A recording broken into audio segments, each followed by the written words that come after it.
ಮತಾಂಧರಿಗೆ ಮಣೆ ಆಗ್ತಾ ಇದೆ. ಅದರ ಮುಖಾಂತರ ಬಾಂಗ್ಲಾದೇಶದವ್ರಿಗೆ ಏನಾದರೂ ಒಂದು ಸೈಟ್ ಸಿಕ್ಕಿದ್ರು ಸಹ ಅದು ಕೆಟ್ಟ ಪರಂಪರೆಯನ್ನ ರಾಜ್ಯದಲ್ಲಿ ನಾಂದಿ ಆಡ್ತೈತೆ. ಮುಂದೆ ಬರುವಂತ ದಿನಗಳಲ್ಲಿ ಅವ್ರಿಗೆಲ್ಲ ಒಂದು ರೀತಿ ಪಾಸ್ಪೋರ್ಟ್ ಬೇಕಾಗೇ ಇಲ್ಲ. ಬಾಂಗ್ಲಾದೇಶದಿಂದ ಡೈರೆಕ್ಟ್ ಆಗಿ ಬೆಂಗಳೂರಿಗೆ ಬರೋಕ್ಕೆ ಇದೇ ಸಾಕು ಹಬ್. ಬೆಂಗಳೂರನ್ನ ಕರ್ನಾಟಕವನ್ನ ಬಾಂಗ್ಲಾದೇಶದ ಹಬ್ ಮಾಡ್ತಾರೆ. ನಮ್ಮ ಚಿಂತೆ ಇರುವಂಥದ್ದು ಕನ್ನಡಿಗರಿಗಿಲ್ಲದೆ ಇರುವಂಥ ನೆಲ. ಬಾಂಗ್ಲಾದೇಶದ ಮೇಲೆ ಕಾಂಗ್ರೆಸ್ಗೆ ಪ್ರೀತಿ ಯಾಕೆ? ಅವ್ರನ್ನ ಬ್ರದರ್ಸ್ ಅನ್ನೋರು. ಕಾಂಗ್ರೆಸ್ ಪಾರ್ಟಿಗೆ ವೇಣುಗೋಪಾಲ್ ನಮ್ಮ ನಾಯಕರು ಅಂತಾರೆ.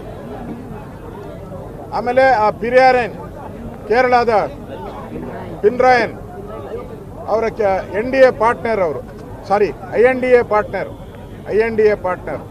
ಅವ್ರಿಗೇನಾನ ಪ್ರೀತಿ ಇದ್ದರೆ ಈ ಕಾಂಗ್ರೆಸ್ ಅವ್ರದ್ದು ಜಮೀನು ಇದೆಯಲ್ಲ ಅಲ್ಲಿ ತಗೊಂಡೋಗಿ ಕೊಡಲಿ. ಕಾಂಗ್ರೆಸ್ ಲೀಡರ್ಸ್ದು ಜಮೀನು ಇದೆಯಲ್ಲ ಅಲ್ಲಿ ಕೊಡಲಿ. ಇದ್ಯಾಕೆ? ಕನ್ನಡಿಗರದ್ದು ಇದು. 7 ಕೋಟಿ ಕನ್ನಡಿಗರಿಗೆ ಸೇರಿದ್ದು. ಇದು ಕಾಂಗ್ರೆಸ್ಗೆ ಸೇರಿದ್ದಲ್ಲ. ಈ ಜಮೀನೇನಾದರೂ ಕಾಂಗ್ರೆಸ್ ಪಾರ್ಟಿಗೆ ಸೇರಿದರೆ ಕೊಡಲಿ ಇವರು. ಇದು ಕರ್ನಾಟಕದ 7 ಕೋಟಿ ಜನಗಳಿಗೆ ಸೇರಿದ್ದು ಜಮೀನು. ಇದನ್ನ ಯಾರೋ ವೇಣುಗೋಪಾಲ್ ಹೇಳಿದ್ರು ಅಂತ ಕೊಡೋಕ್ಕೆ ಸಾಧ್ಯನೇ ಇಲ್ಲ. ಈ ಹೊಸ ಸಂಪ್ರದಾಯ ಹಾಕಿದ್ರೆ ರಾಜ್ಯದಲ್ಲಿ ಒಂದು ರೀತಿ ದಂಗೆಯ ವಾತಾವರಣ ಎದ್ದೊಳ್ತದೆ. ಬಾಂಗ್ಲಾದೇಶರು ನಿರಂತರವಾಗಿ ವಲಸೆ ಬರೋದು, ಕರ್ನಾಟಕವನ್ನ ಡ್ರಗ್ ಮಾಫಿಯಾ, ಟೆರರಿಸ್ಟ್ ಮಾಫಿಯಾ, ಅಲ್ಲಿ ಹಿಂದೂಗಳ ಮೇಲೆ ಅಲ್ಲೇ ನಡೀತೈತೆ. ಅದನ್ನು ಕಾಂಗ್ರೆಸ್ ಅವರು ಇದುವರೆಗೂ ಖಂಡಿಸಿಲ್ಲ. ಆದರೆ ಇಲ್ಲಿ ಮುಸ್ಲಿಮರ ವಿಚಾರ ಬಂದಾಗ ಇಡೀ ಕಾಂಗ್ರೆಸ್ ಪಾರ್ಟಿ ಎದ್ದು ನಿಂತಿರೋದು ಯಾಕೆ? ನಮ್ಮ ಪ್ರಶ್ನೆ. ಬಾಂಗ್ಲಾದೇಶದಲ್ಲಿ ಹಿಂದೂಗಳಿಗೆ ಆದರೆ ಕೊಲೆ ಆದ್ರೂ ಕೇಳಲ್ಲ.